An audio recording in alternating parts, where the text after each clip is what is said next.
નમસ્કાર મિત્રો, સ્વાગત છે તમારું અમારી YouTube channel Gujarat jobs and ન્યૂઝમાં.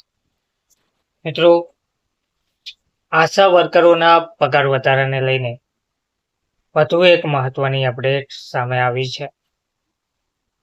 આશા વર્કર 20 મેના રોજ દેશવ્યાપી હડતાલ પર ઉતરશે તેવું પણ કહેવામાં આવ્યું છે. આશા વર્કર્સ યુનિયન જિલ્લા સમિતિની બેઠક રવિવારના રોજ શહીદ ઉધમસિંહ ભવન CITU કચેરી ખાતે યોજાઈ હતી, જેમાં જિલ્લા વડા શિલા શક્કરપુરાની અધ્યક્ષતામાં આ બેઠક યોજવામાં આવી હતી. જિલ્લા સચિવ સુમન દયાળે બેઠકનું સંચાલન કર્યું હતું. હવે આ બેઠકમાં જે નિર્ણય લેવામાં આવ્યા છે તેમાં જણાવવામાં આવ્યું છે કે બેઠકમાં આશા વર્કરોની જે વિવિધ માંગણીઓ છે તેના પર ચર્ચા કરવામાં આવી હતી અને આંદોલનની રૂપરેખા તૈયાર કરવામાં આવી હતી. બેઠકને સંબોધતા શિલા શક્કરપુરા અને ઓમપ્રકાશ અનેજાએ જણાવ્યું હતું કે 20 મેના રોજ દેશવ્યાપી હડતાલ કરવાનો નિર્ણય બેઠકમાં લેવામાં આવ્યો છે. આ હડતાલમાં ફતેહાબાદ જિલ્લાની આશા વર્કરો પણ ભાગ લેશે.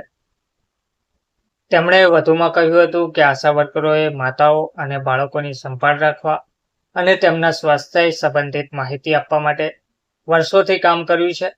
કોરોના સમયગાળા દરમિયાન આશા વર્કરોએ પોતાના જીવ જોખમમાં મૂકીને જનતાની સેવા કરી હતી. આ કામદારોને વિશ્વ આરોગ્ય સંસ્થા તરફથી ગ્લોબલ હેલ્થ લીડર એવોર્ડ પણ મળ્યો છે.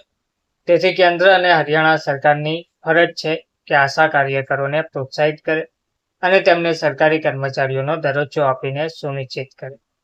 1 મેના રોજ મે ડે પર વિરોધ કરવા ઉપરાંત આશા વર્કરો 20 મેના રોજ દેશવ્યાપી હડતાલ કરીને સરકાર સામે વિરોધ કરશે, જેમાં કાયમી નોકરી, લઘુત્તમ વેતન ₹26,000, નિવૃત્તિ પછી પેન્શન અને અન્ય માંગણીઓ કરવામાં આવશે. જો સરકાર હજુ પણ તેમની માંગણીઓ નહીં સ્વીકારે તો આશા વર્કરોને ફરીથી આંદોલન કરવાની ફરજ પડશે. સભાને આશા વર્કર રામકલી, અંગ્રેજો પુના, સુમન દીવાના, CITU નેતા બેગરાજે પણ સંબોધિત કરી હતી, જેમાં આ નિર્ણય લેવામાં આવ્યા હતા. ધન્યવાદ.